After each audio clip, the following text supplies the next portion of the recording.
Hello everybody, my name is Omar. I'm originally from Tunisia and I work in Dijon, France. And today with RheumaVision, I wanted to challenge a fundamental assumption in rheumatology with a question. Is damage always irreversible?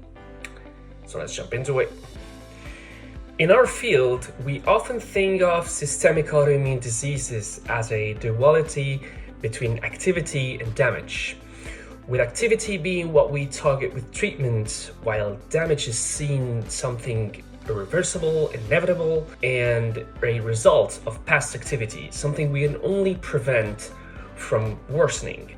But is this approach too limiting? Have we accepted the notion of damage being untouchable without asking whether it always has to be? In order to illustrate my main argument, we need to first try to understand what is damage. Physiologically, one of the clearest examples to illustrate damage is fibrosis. Fibrosis develops when chronic inflammation triggers an overreactive repair process, and fibroblasts deposit extracellular matrix proteins faster than they can be degraded. Over time, this leads to stiff and non-functional tissue. Examples of this are pulmonary fibrosis that develops secondary to interstitial lung disease, skin fibrosis and scleroderma, or renal sclerosis. All can be developed with systemic autoimmune diseases. So, how can we develop solutions? To address this, let's explore two key approaches. One pharmaceutical and one non-pharmaceutical. Both are essential in tackling the complexity of damage and improving outcomes of patients. When it comes to pharmaceutical solutions, one of the biggest hurdles is the way our current research is structured.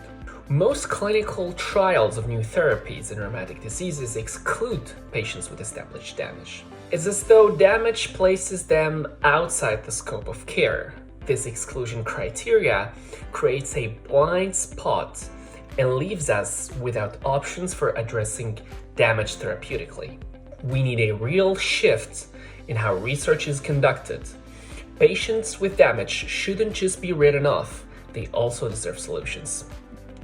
Some rare exception to this rule is maybe antifibrotic drugs used in pulmonary fibrosis secondary to ILD, or even heavier and more difficult to access treatments that have shown some improvement in fibrosis scores like stem cell autografts or currently under development CAR T cells. These are still quite not enough for our patients.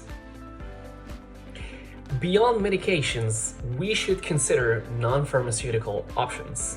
That's why I would like to advocate self-rehabilitation exercises. For example, with Tai, we have developed a self-rehabilitation guide to help patients with systemic sclerosis deal with skin fibrosis, dental hygiene, and can be extended to respiratory exercises which improve their lung function and overall quality of life and patient-reported outcomes. Giving patients tools to actively participate in their care empowers them and can significantly enhance outcomes. Finally, let's not overlook the damage we may create as healthcare providers. When we tell our patients, you have irreversible damage and there is nothing we can do about it, we actually may create more psychological damage than we actually try to prevent in regards to their disease.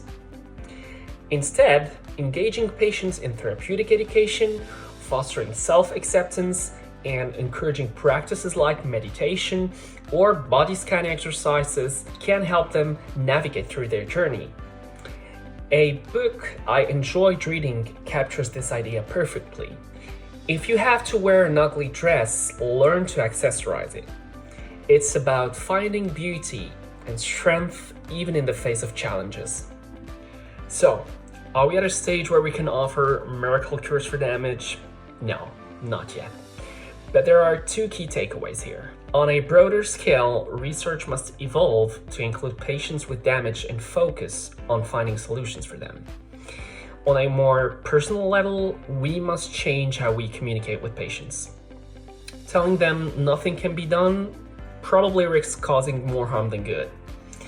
So let's rethink how we approach damage, not as an untouchable barrier, but as a challenge worth addressing. Until then, see you in Barcelona.